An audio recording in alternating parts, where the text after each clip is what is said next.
Tank is a product to keep intruders out.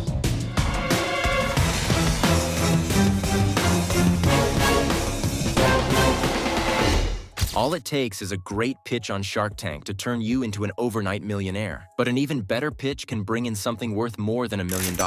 Call it an investment with a show with shenanigans like Kevin O'Leary necking Barbara Corcoran, all because of a fantastic pitch. Buckle up as we dive into the top 10 pitches in Shark Tank history.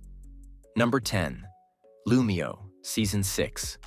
What's sleek, stylish, and had all 5 sharks wanting a piece of it? That'd be Lumio, the brainchild of Max Gunawan, a foldable lamp that looks like a hardcover book when closed. It pretty much redefined what modern lighting could be because it wasn't just a nightlight, it was a conversation piece. Basically the perfect example of functional art. As good as the product was, however, the real showstopper was Gunawan's exceptional pitch. He was calm, composed, and laser-focused, effortlessly answering all questions, and coming with a precise yet engaging pitch. By the time he was done, all 5 sharks were practically tripping over to invest.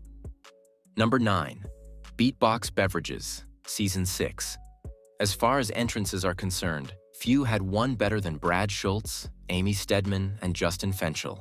The trio strutted into the tank with colorful neon tees to match their party-in-a-box creation, Beatbox Beverages. Boxed wine, basically, but with a bold and youthful twist. Their pitch matched their product, nearly flawless with perfect chemistry. The sharks poked and prodded them at every turn, but their product had undeniable viral potential. Mark Cuban spotted that instantly, and he threw down a $600,000 offer for a third of the company. A massive deal by Shark Tank standards. But just when you thought it was a done deal, Fenchel did the unthinkable and said no, countering with $1 million for the same stake. Most entrepreneurs would have fumbled under this pressure, but these 3 were ice cold and reaped the rewards. Without hesitation, Cuban agreed on the spot, securing one of the biggest deals in the show's history. Number 8.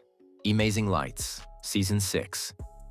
Some contestants bring numbers to Shark Tank.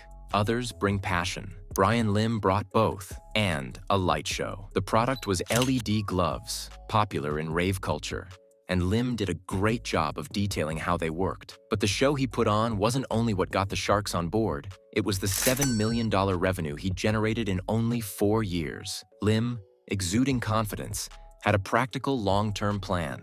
That's why Mark Cuban and Damon John teamed up with the Mavericks owner, investing $650,000 for 5%, while John secured licensing rights with a 20% commission. The lesson? If you blend spectacle with strategy, investors have to take notice. No wonder Lim's gone down as Robert Herjavec's favorite entrepreneur to enter the tank. Number 7. Copa di Vino, Season 2 and 3. Not many reject offers on Shark Tank, but James Martin, founder of Copa di Vino, did the unthinkable twice. Martin's product was premium wine in recyclable, single-serve bottles with resealable caps. A game-changer for wine lovers on the go. He wanted $600,000 for 20%, but the only offer he got was a 51% controlling stake from Kevin O'Leary. As you can expect, he flat-out refused. Confidence or stupidity? Well, it was the right call. He did return a year later, this time seeking $300,000 for just 5%. And yet again, after a confident pitch, he had the sharks mulling things over. The trio of O'Leary, Herjavec, and Cuban decided to offer him twice the amount instead, but for a 30% stake. But before Martin could say no, which he was going to, Cuban backed out of the deal. This led to Herjavec storming off the set. Despite all this drama, or perhaps because of it, Copa di Vino has exploded in popularity, landing in Walmart and 7-Elevens around the country. Number 6. Cousins Maine Lobster, Season 4. When it comes to perfect pitches, Barbara Corcoran has a clear favorite, Cousins Maine Lobster. Sabin Lomack and Jim Salikas, real-life cousins, didn't just step into the tank, they owned it. The cousins run a food truck-based restaurant brand specializing in Maine lobster across 27 states. It wasn't the lobsters, though. It was their meticulous preparation, watching back every single episode, planning an answer for every single question. That's what got them the $55,000 investment from Corcoran. Number 5. Breathometer, Season 5. Before Max Gunawan and Lumio, it was Charles Michael Yim who first got all 5 sharks to bite. His product, the Breathometer, a smartphone-operated breathalyzer, had too much potential for the sharks to miss out on. Yim played it brilliantly. First up was a slick demo, handing out champagne for the sharks to test the product. Then, he casually dropped how he was looking to raise $1 million, subtly inviting all 5 to team up instead of securing investment from one shark. Genius move. It avoided a potential bidding war and resulted in the first ever all-shark deal with Cuban investing $500,000 for 15% and the other 4 splitting another 15% for $125,000. And even though Cuban regrets the deal, calling it his worst ever, Yim's fantastic pitch deserves a mention on this list. Number 4. Kistix, Season 3. If Breathometer was Cuban's worst ever investment, Kistix was one of his best, and it only cost him $200,000 for 40%. Before we dive into the deal, let's talk about the superb pitch. Co-founders Dallas Robinson and Mike Buonomo didn't just explain their product, they convinced 2 of the sharks to demonstrate it for them in the most unforgettable way. They got Kevin O'Leary and Barbara Corcoran to kiss on national TV, all in the name of testing their innovative lip balm.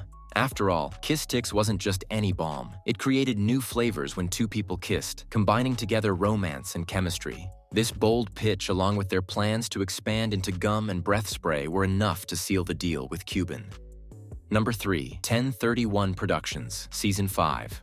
Mark Cuban isn't a fan of gimmicks. He's quick to tune out when someone comes in with a flashy idea, but there are always exceptions. Enter Melissa Carbone and her terrifyingly good pitch. She brought horror, she brought the data, and it convinced the billionaire to invest $2 million into her company, 1031 Productions. Her spooky performance wasn't out of the ordinary compared to other pitches, but her solid forecast sealed the deal. She stunned the sharks by revealing how she'd raked in over $1 million a night during Halloween season. Cuban signed off on 20% equity at $2 million, securing one of the biggest deals in Shark Tank history. Number 2. Scrub Daddy, Season 4. Perhaps the most iconic product on Shark Tank, Scrub Daddy has since become a household name. And all that began back on the 4th season of Shark Tank, when Aaron Krause introduced his happy face-shaped sponge. It was easy to hold, got super soft in hot water and just as hard in cold, making it super effective for all kinds of cleaning. The only thing better than the product was the pitch from Krause, who'd polished it for months in local grocery stores before stealing the show on live TV. That was enough to convince Lori Greiner, who beat out other investors to secure 20% of the company for $200,000. Number 1. Ring, previously Doorbot, Season 5. If Scrub Daddy is the champion of Shark Tank success, then Doorbot has to be the one that slipped through the cracks. Jamie Siminoff's Doorbot pitch was a modern twist on the classic knock-knock joke. Instead of peeking through a tiny peephole, he explained how his Wi-Fi-enabled doorbell let homeowners see and speak to visitors, all from their phone. Simple, smart, and ahead of its time. Well, the sharks weren't totally on board. Kevin O'Leary made a lowly offer, but Siminoff didn't bite. Turns out, it was the right decision. He went on to rebrand Doorbot as Ring, sell it to Amazon for $1 billion, and return to Shark Tank. But not as a contestant, rather a guest judge. Poetic justice. And there you have it, the best pitches in Shark Tank history. Do you think you could convince one of the sharks to bite on your idea?